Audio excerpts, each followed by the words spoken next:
It's time now, ladies and gentlemen, to begin the formalities, and it's my pleasure to welcome the Chairman of the Sport Australia Hall of Fame and also the 35th legend of Australian sport. I know you'll make him welcome, John Bertrand.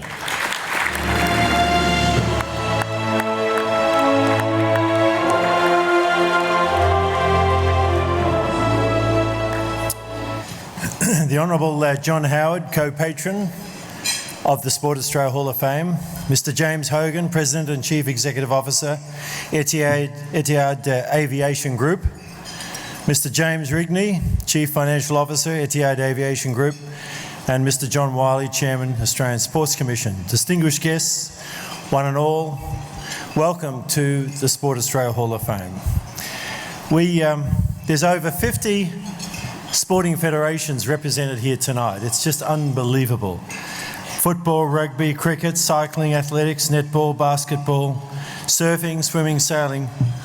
The list goes on. The Hall of Fame is a unique organisation globally. In the United States, you may have the NFL Hall of Fame and NBL Hall of Fame, but there's no organisation that encapsulates all the sporting codes of a nation except the Sport Australia Hall of Fame, including all Olympic disciplines.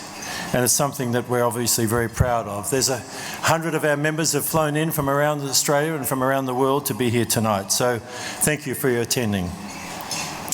They say sport is the last great unscripted drama known to mankind. Sport is the last great unscripted drama known to mankind, and how true that is. How privileged we are to live in a country where in fact this is front and centre.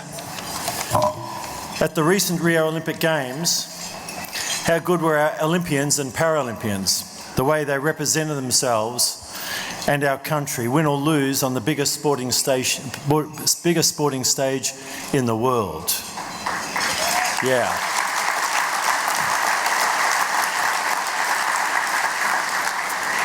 We feedback from schools all around Australia on the basis of some of these kids, you know, they may not have fulfilled their dreams, but the way they represented themselves in the media, young kids around the country saying, I think I'd like to do that.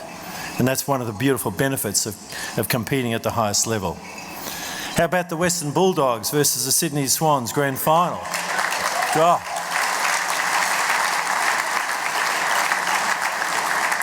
A war of attrition and courage.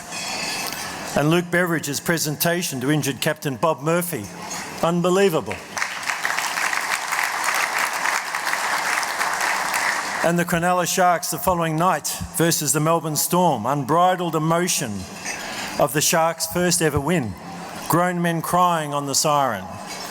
And Storm's captain Cameron Smith in his runner-up speech after such a close loss, where he showed so much generosity towards the Sharks and respect for the game.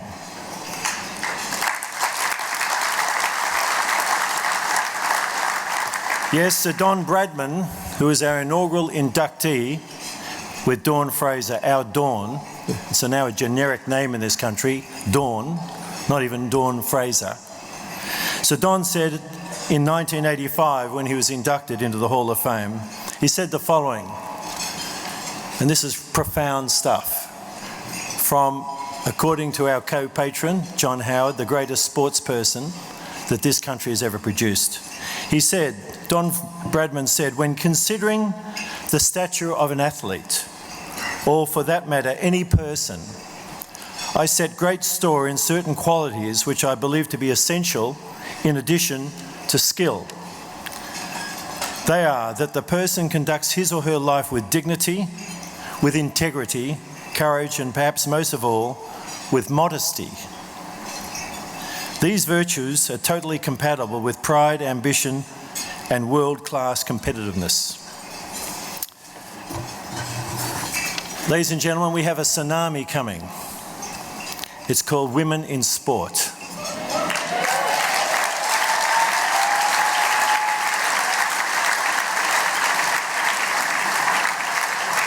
We have a new world champion in surfing, Tyler Wright, from last night. Yeah. Her first world championship win. The AFL Women's League.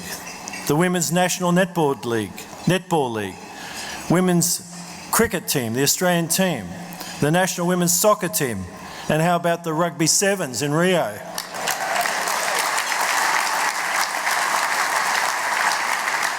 You talk about empowering the women of this great nation. 50% of the country is women. And here we are, these young girls are now aspiring to do something way beyond what could have ever been perceived and conceived of 10 years ago. And it's all happening now. Ladies and gentlemen, this is the power of sport.